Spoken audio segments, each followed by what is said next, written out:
The cholera outbreak in South Africa continues to claim more lives. To date, 13 people have died and 239 others hospitalized following a cholera outbreak.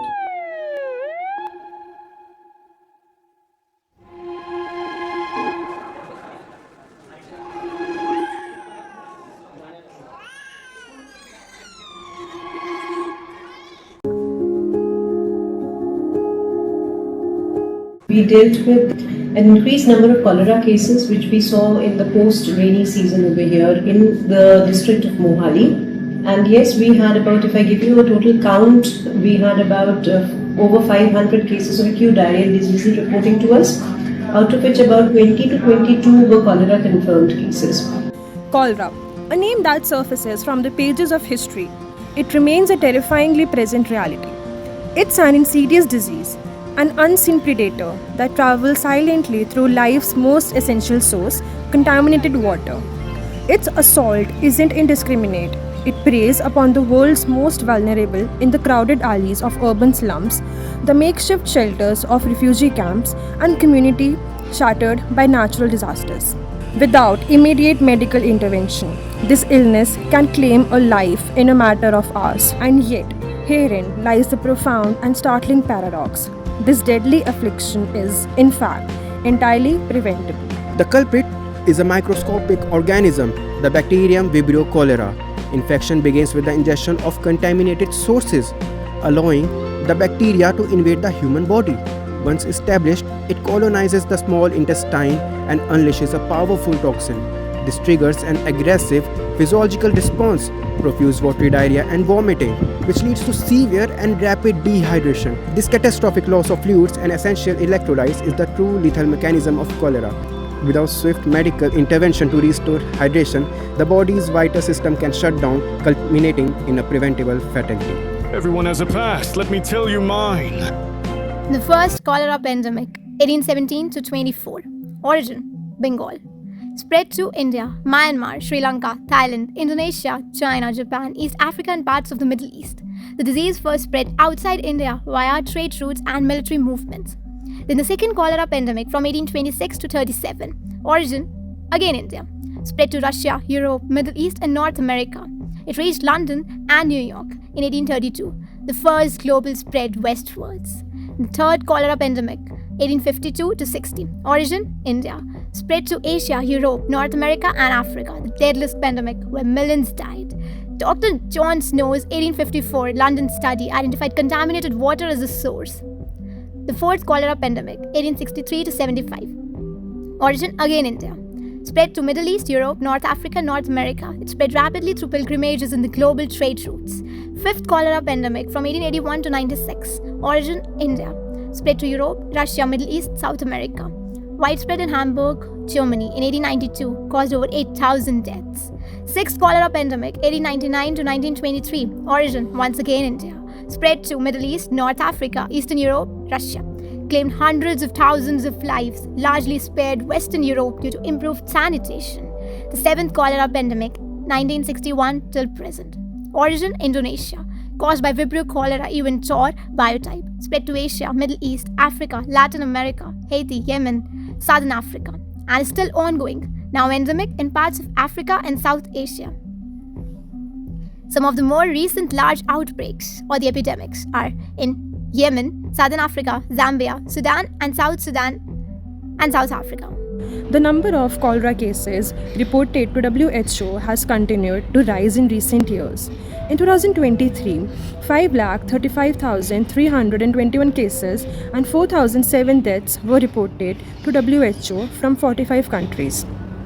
The discrepancy between these figures and the numbers estimated by researchers is likely due to limited surveillance systems and cases not being recorded out of fear of repercussions for trade and tourism. Authorities be like, trade and travel on the rise, truth can wait, let's monetize.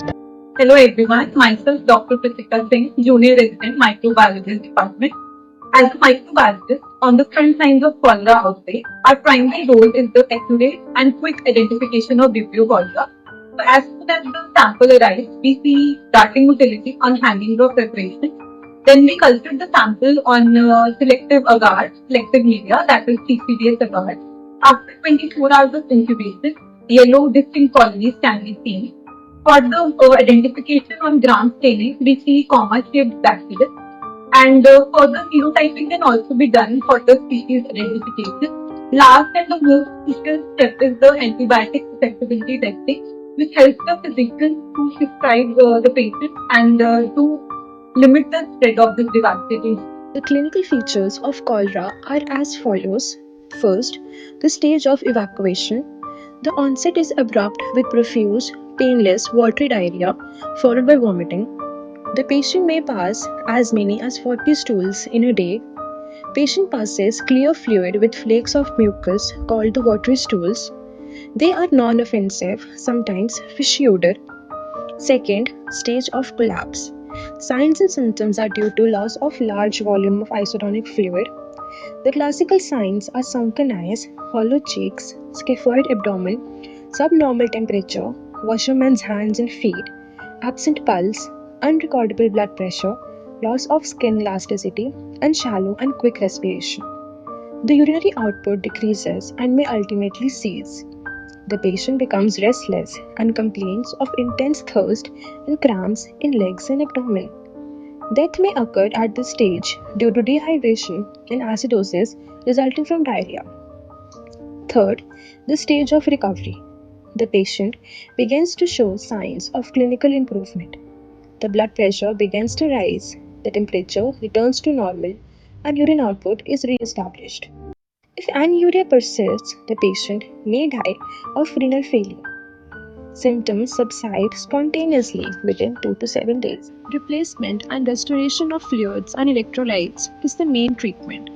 WHO recommends that use of oral rehydration solution is the most suitable solution, and nearly 80% of patients can be adequately treated.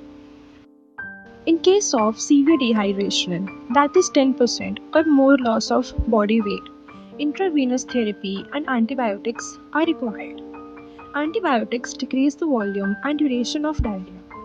Doxycycline given in a single dose of 300 mg orally or tetracycline given 500 mg orally for 3 days is the drug of choice for adults. For children and pregnant women, cotrimoxazole 30 mg per kg given orally in a single dose has been found useful. Zinc is an important adjunctive therapy for children under 5, which also reduces the duration of diarrhea and may prevent future episodes of other causes on acute watery diarrhea. If the child is breastfeeding, then it should be continued. Chemoprophylaxis may be useful for members of a household who share food and shelter with a cholera patient. No!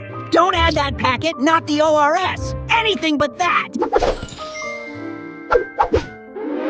Take a clean utensil, add about 1 liter of water, let the water come to full boil. Here the water has boiled well. Switch off the stove, allow the water to cool down completely. So this is how the ORS powder looks like. Now the water has cooled down completely. Add the entire pouch of ORS powder, mix it well and dissolve the powder nicely in water so it is mixed well, and a perfect ORS solution is ready to use.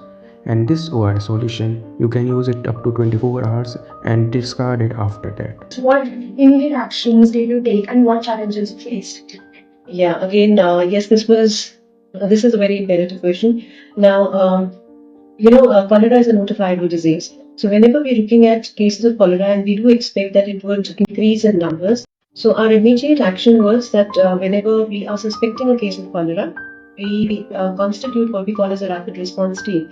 And in this particular case, we had this case reporting to us from Sohana region of Mohali. So we constituted a rapid response team, which included 2 faculty members from the Department of Community Medicine. We had our public health nurse, the health visitors, and the lab technician. And this rapid response team, we went to the given area, and in that particular area, we did active search of more number of cases. So there was a survey carried out in the locality, the vicinity of the case that had reported, and also we collected water samples from where the case had reported drinking water. And in addition to that, what we do as an immediate step is we always inform the district health authorities. So the district epidemiologist was informed, and we also upload the case on the integrated health information portal. again for information to the district surveillance unit so that the necessary steps can be taken. This is what is done at Hana. How community participation play a role in prevention of cholera? Well, as I said, community participation is extremely important. You see, the first and the basic step in community participation and engagement is creating awareness. Because unless and until people have awareness about how this disease can spread and what they can do to prevent this condition, there would be escalation in the number of cases. So, for community participation, we create awareness among people about safe drinking practices, safe personal hygiene, very, very basic steps such as hand washing, after defecation and before eating. And in addition to that, even food hygiene becomes extremely important at this point in time. Now, creating awareness is also about, when I said safe drinking practices, about boiling of water, drinking water at this point in time, and also chlorination, repeated chlorination. At the same time, cleaning and disinfection of the water storage containers at their good level. Again, when we are creating awareness, we also want this particular information to go down to the community that whenever they have acute symptoms, any kind of community complacency is what we do not want. So they should stop going to chemists to take treatment for their diarrheal symptoms. They need to approach the proper health authorities and come to hospitals for this. Because if they are going to chemists, they do not get investigated, and again, the treatment which is started may not be right. So that is one important awareness which we want to create among the people. That is that they should report to the hospitals and timely and prompt treatment should be started after doing the right kind of investigations.